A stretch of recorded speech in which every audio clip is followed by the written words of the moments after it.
What's up everybody? Omid, Succeed with Omid here again. I want to continue my talk on the fascia system because it's super critical to understand what it really does for our body. Everybody always tries to stretch and when they foam roll to release the fascia, I'm putting those in air quotes for a reason, another video later. The idea is to basically try and get the muscle to be able to do more stuff, to be able to expand and then contract. It's important to understand though that fascia is kind of like a series of spider webs that runs all through the body. And when we first start being born and start to move around our body, that spider web actually breathes. It expands and contracts as our muscles move. Challenge is, adults, especially these days in this country, what ends up happening is we start getting into our flying our desk position, our driving position, our eating position, our cooking position, this forward rounded front shoulder position. And the body starts to make that position very efficient and effective. And the fascia actually, that spider webs through the muscle tissue, locks it in place. The body doesn't like to waste energy, so if we spend all of our time here, it'll contract into that position with the fascia itself. The reason that's important is because then people try and come in and try and stretch through. Well, stretching, that actually only really goes after the muscle. Right? It's really hard to stretch the muscle enough to get into the fascia unless you like pain where you can, oh my God, get through that position. Most of my clients hate it when I even press on the fascia, let alone actually try and stretch through it. They usually start crying. One of the biggest things that we can do is not spend so much time in that position, but also be aware that when we get into a different stretch, right? For example, if I'm trying to stretch out my arm, the neck fascia on this side might actually start to contract with that neck muscle because it doesn't want to stretch through my chest. I'll start doing this, okay? Now, as far as stretching, we can go after a lot of this type of fascia, or at least point it out to you with two big muscles. We really only have two muscles in the body. One's the front, and one's the back, all right? I'll get into those in a sec. So what the heck are you talking about, Omid? Front of the body, everything in the entire front has its own thread of fascia that goes through everything. I was saying yesterday that the stuff in the top of my foot might actually lead to jaw pain. Everything is covered. Same thing with the back. Everything from this top of the spine right here, inside the cerebellum, all the way down through my low back, through the hamstrings, through the calves, even to the bottom of the foot is all connected. Side note, foot pain can cause migraines. Yes, it can.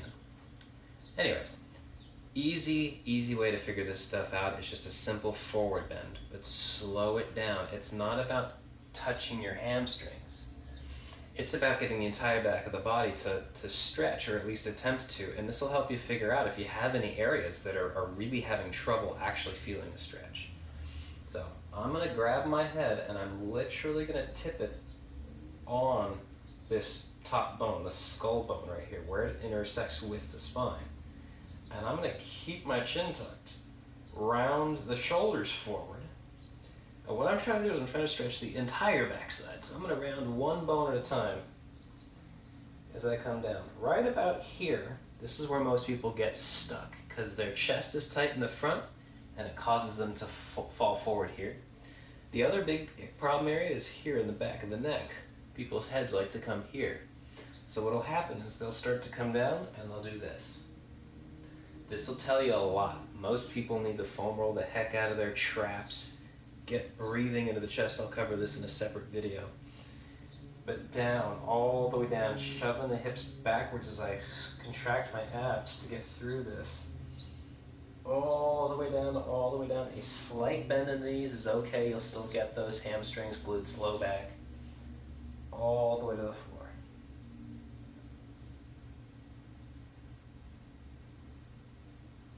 As you come up out of this, make sure you go slow and restack the spine. You just opened up everything. That's a really great opportunity to restack, get that big broad chest position that we really want. If you want to get the front, if you have low back problems, don't do this. But you can put your hands on your back, soften the knees, squeeze your butt, and get into a back bend. again, the whole front, the shins, the quads, the hip flexors, the abs, the chest, the neck, and open up into a bow.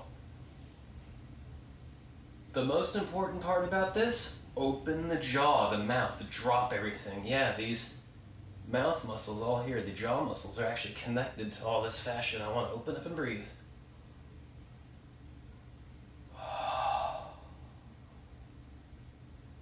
I'm supporting my lower back with my hands, and then coming up out. About a minute if you can.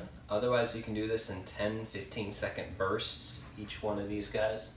But really just those two are all you need to kind of identify any of your problem spots.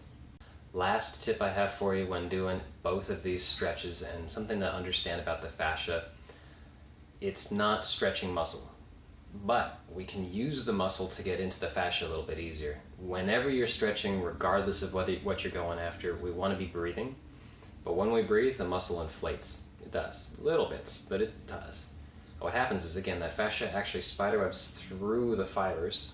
And by making the fibers get bigger and wider by breathing big and deep, we can actually allow that separation and speed up this process. When you're in that bow, when you're in that forward bend, big, huge, honking breaths. Be careful, because you might get dizzy coming out of both of these guys. If you do, have a chair near you or a wall that you can fall against and support yourself, okay? Any other questions, let me know. I have more videos coming up on the fascia system because it's really that important to understand. It's one of the basic foundations for how our body is actually built, and it can help us with a lot of pain, all right? Keep up watching, and I'll talk to you guys later.